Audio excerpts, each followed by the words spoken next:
little mama, yeah, you heard about me. I'ma pop you like a pea, yeah, at a mommy. Yeah, feel so hot like I'm chilling on the beach. Yeah, baby in the sun like the Teletubbies. Whoa, singing low while I pop a bottle off of your chain swinging, clang clang, and it costs a lot. Bitch, I'm always after Guala, yeah, and you are not badass beat. Keep on going till you hit the spot. Whoa, I'm a big bag hunter with the bow. She got a big bed, drop it low. Mama called me and she happy with the grow. Never ever fall for a thotty, that's a Kayaknya udah rekam. Jadi udah ya. Perkenalkan, nama saya Muhammad Rizky. Saya akan membawakan materi tentang web service. Web service merupakan kumpulan basis data atau database yang biasa juga disebut dengan perangkat lunak yang memiliki akses secara remote melalui peranti atau aplikasi tertentu. Dan web service adalah satu aplikasi berbasis data yang memiliki karakteristik berupa URL seperti web pada umumnya. Pada intinya, web service adalah satu aplikasi yang memiliki fungsi pertukaran data dengan basis internet yang memungkinkan adanya interaksi antar aplikasi. Empat syarat yang harus diperhatikan dalam pembuatan web service. Yang pertama, mempunyai RAM dengan kapasitas sangat besar. Yang kedua, memiliki kecepatan akses yang sangat tinggi. Yang ketiga, mempunyai alamat internal yang tidak bisa berubah atau bisa dibilang permanen. Yang keempat adalah mempunyai hard disk yang berkapasitas cukup besar. Sekian materi dari saya. Hidup sendiri tanpa kekasih. Cukup sekian dan terima kasih.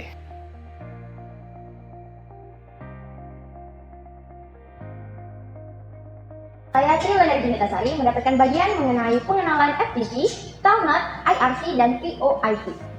Bagian pertama yaitu FTP. FTP ini singkatan dari File Transfer Protocol, di mana berfungsi untuk tukar-menukar file antar satu komputer dengan komputer lainnya. FTP ini mendapatkan dua bagian. Yang pertama ada FTP Server dan yang kedua ada FTP Client. FTP Server merupakan protokol untuk menyediakan file dan FTP Client adalah sebuah protokol untuk meminta file yang akan diproses oleh FTP server. Aplikasi di FTP ini contohnya seperti FileZilla. Bagian yang kedua yaitu ada Telnet. Telnet ini singkatan dari Telecommunication Network, di mana berfungsi untuk mengakses atau login ke komputer tertentu dengan cara terminal menggunakan jaringan internet. Jadi kita bisa login ke komputer yang lain, itu bukan komputer kita, untuk mengakses berbagai layanan di dalamnya, tetapi kita masih menggunakan jaringan internet. Nah, kelebihannya ini dia sederhana dan mudah diakses, tapi ada kekurangannya, dia lebih sering terkena serangan cyber. Bagian ketiga itu ada IRC. IRC ini singkatan dari Internet Relay Chat, di mana kita bisa berkomunikasi dengan orang atau lebih orangnya, jadi bisa satu orang atau grup atau channel untuk berkomunikasi melalui handphone atau smartphone yang lainnya menggunakan jaringan internet. Nah, chattingannya ini contoh aplikasinya seperti WhatsApp, Telegram, Instagram, atau yang sering kita pakai ya seperti Line gitu. Nah, di Facebook Messenger juga ada IRC ini. Bagian terakhir itu ada VoIP atau kepanjangan dari Voice over Internet Protocol. Nah, di sini nih kita seperti mengirim pesan suara melalui jaringan internet juga. Seperti di aplikasi WhatsApp itu ada bagian perekam suara. Nah, jadi ketika kita merekam suara melalui smartphone kita dan ada jaringan internet yang kencang, maka pesan suara kita ini akan sampai kepada komputer lain atau orang lain yang akan mendengarkan suara kita. Jadi suara ini bisa didengar jika jaringan kita ini kencang dan ada gitu. Jadi kalau misalnya jaringannya tidak ada, kemungkinan tidak bisa. Apalagi ketika kita menggunakan WhatsApp untuk bertelepon. Nah, itu harus menggunakan jaringan internet. Sekian video dari saya. Pertama-tama, mari kita lihat bagaimana cara teknologi mengubah cara kita berkomunikasi. Hal yang paling mencolok yang bisa kita lihat adalah penggunaan surat elektronik atau yang biasa kita sebut dengan email. Saya, Rutiana Marbun, akan menjelaskan lebih dalam lagi mengenai surat elektronik. Nah, pada kesempatan kali ini, kita akan membahas surat elektronik. Apa sih surat elektronik itu? Surat elektronik adalah salah satu fasilitas di internet yang digunakan untuk mengirimkan pesan, audio, gambar, video, animasi, dokumen, dan lain-lain. Bagaimana cara mengirimkan surat elektronik? Yang pertama, masuk ke akun penyedia layanan email. Yang kedua, klik ikon kompos seperti tampilan berikut ini. Setelah kita mengklik ikon kompos, maka akan muncul tampilan sebagai berikut ini. Setelah itu, Anda diharapkan untuk mengisi alamat tujuan, subjek, isi yang jelas, dan setelah memastikan semuanya benar, maka Anda akan diarahkan untuk mengklik ikon send. Maka setelah itu, surat elektronik Anda sudah berhasil dikirimkan. Nah, pada kesempatan kali ini, kita juga akan membahas apa saja sih manfaat dari surat elektronik itu. Yang pertama adalah sebagai media informasi.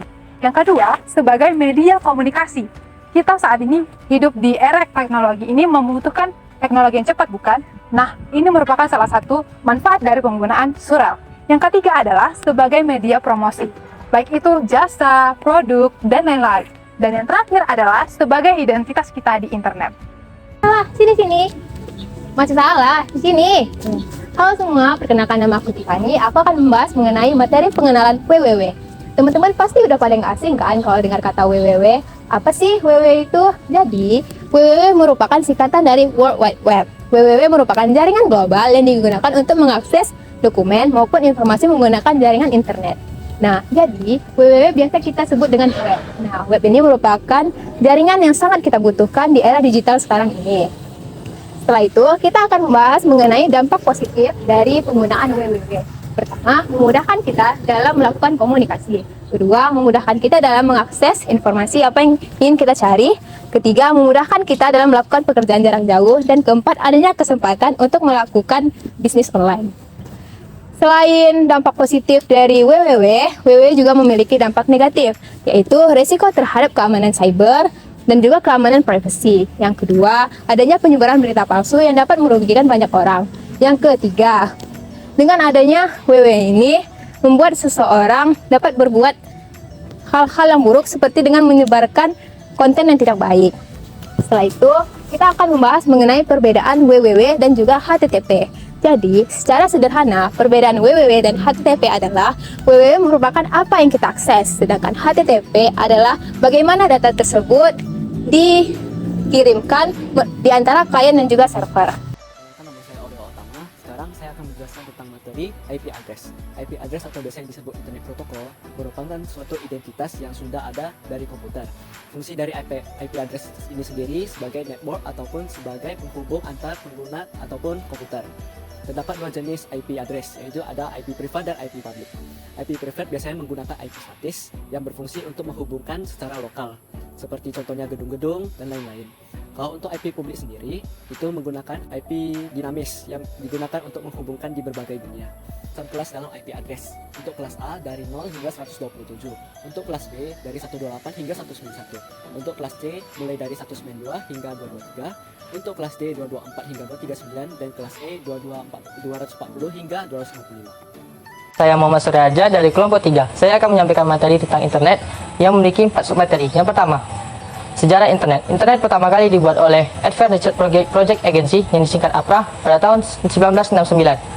Pada saat itu, internet merupakan sebuah jaringan komputer yang diberi nama APRANET.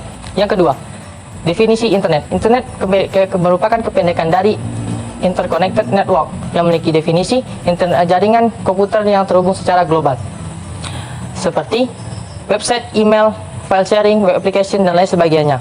Yang ketiga, manfaat dan fungsi internet. Internet menyediakan berbagai media untuk informasi. Internet juga dapat menjadi celah untuk mendapatkan informasi terkait budaya dan dari negara lain. Internet juga dapat mendapatkan berbagai macam konten hiburan. Yang keempat, dampak internet bagi kehidupan sehari-hari. Memudahkan kita untuk mendapatkan informasi, tidak ada halangan jarak untuk berkomunikasi, bisa transaksi di kapanpun dan dimanapun, banyak mendapatkan konten hiburan dari berbagai macam platform digital dan lain sebagainya. Saya Nur Muhammad Manal Hakim dari kelompok 3 akan menjelaskan mengenai komputasi awan. Komputasi awan di sini akan menjelaskan mengenai definisi, ada juga jenis-jenis dan ada juga kelebihannya. Baiklah, yang pertama definisi. Apa sih artinya? Arti dari komputasi awan yaitu suatu konsep menyimpan serta mengakses data suatu program melalui internet dan tidak melalui hard drive komputer. Jadi selanjutnya yaitu jenis-jenis. Jenis-jenis ini ada 3. Jenis yang pertama adalah software as service, yang artinya layanan untuk menggunakan software atau aplikasi yang telah disediakan. Contoh aplikasinya yaitu yang pertama ada Google Apps dan Dropbox. Jenis yang kedua yaitu ada platform as service, yang artinya layanan untuk menggunakan platform yang telah disediakan. Contoh platformnya yaitu Windows Azure dan AWS Elastic Beanstalk. Ya, jenis yang ketiga yaitu